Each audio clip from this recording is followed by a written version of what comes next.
I've gotten a lot of questions over the last few days about why I DNF'd this book, Rejection, at 88%. So here is my review. Here is what was the last straw. Why didn't I finish it? So Rejection is actually a collection of, I think, 4 short stories, and then one is called like 16 Metaphors. And then I think the last one is actually about the author's book being rejected, but they're all basically separate from themselves. The 4 short stories that I did read most of, the characters all exist within kind of the same universe. They've all interacted with each other.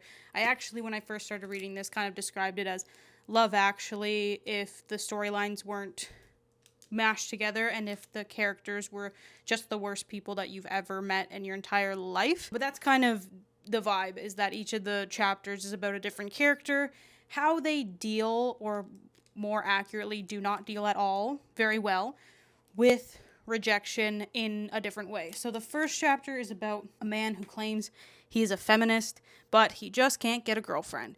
And he doesn't understand why women always go for the shitty guys when he's a great guy, but like, read between the lines, he's insufferable. So that's the first chapter. Second chapter is about this girl. She has a kind of best friend platonic relationship with this guy. One day, they're hanging out, they have sex. She becomes obsessed with him suddenly. She wasn't attracted to him until that point. He's not really interested anymore. And this is how she deals with the aftermath of that. Again, not well, and you watch it unfold like a car crash.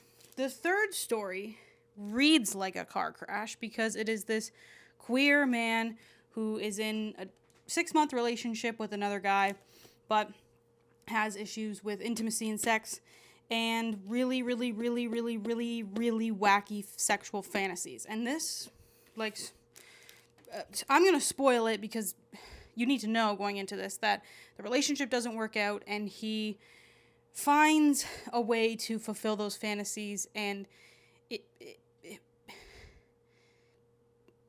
it's vile, okay?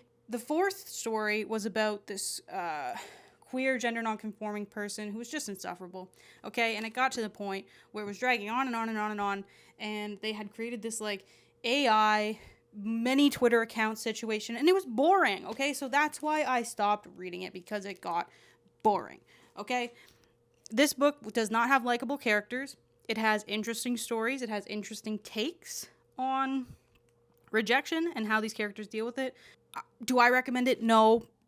That is why I DNF'd the book at 80%. Probably would have DNF'd it quicker if it was just that last story. If I'm not enjoying a book at 88%, I will still DNF it. And I encourage you to do that as well.